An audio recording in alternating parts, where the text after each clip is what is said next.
કોલકાતાના હાવડા અને ઓરિસ્સાના પુરી જતા ટ્રેનોમાં તફડંચી કરતી ગેંગના 2 શાગીર્દોને રેલવે પોલીસે ઝડપી પાડ્યા હતા.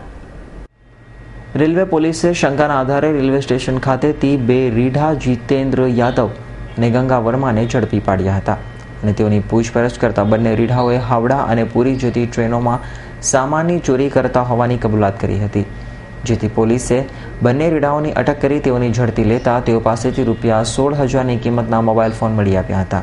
જ્યારે બંને રીઢાઓએ થોડા સમય અગાઉ જ રાંદેરના વતની ભાવેશ આમલિયાના સામાનની પુરી એક્સપ્રેસ ટ્રેનમાં ચોરી કરી હોવાની પણ કબૂલાત કરી હતી.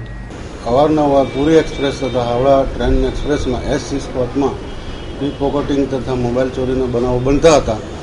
એના આધારે અમે અમારા ખાનગી બાતમીના આધારે અમે વોચ ગોઠવેલ.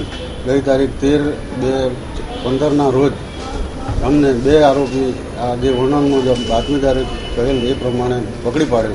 એકનું નામ ધર્મેન્દ્ર અને બીજાનું નામ ગંગા હતું.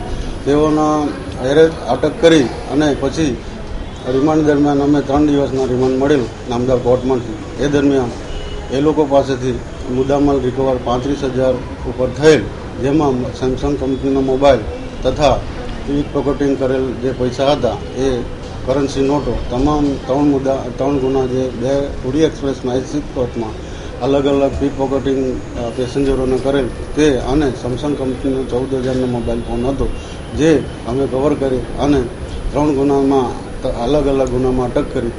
ગઈ તારીખ 16/2/15ના રોજ અટક કરી અને મુદ્દામાલ રિકવર કરી, જેઓ હાલમાં નામદાર કોર્ટે રિમાન્ડ પૂર્ણ થતાં જેલમાં મોકલી આપવામાં આવેલ છે. ત્યારે હાલ તો પોલીસે ચોરીના જુદા જુદા 3 બનાવોમાં રીઢાઓ પાસેથી ₹35,650નો મુદ્દા માલ લઈ તેઓની ધરપકડ કરી વધુ તપાસ હાથ ધરી છે. Bureau report S9 news, Surat.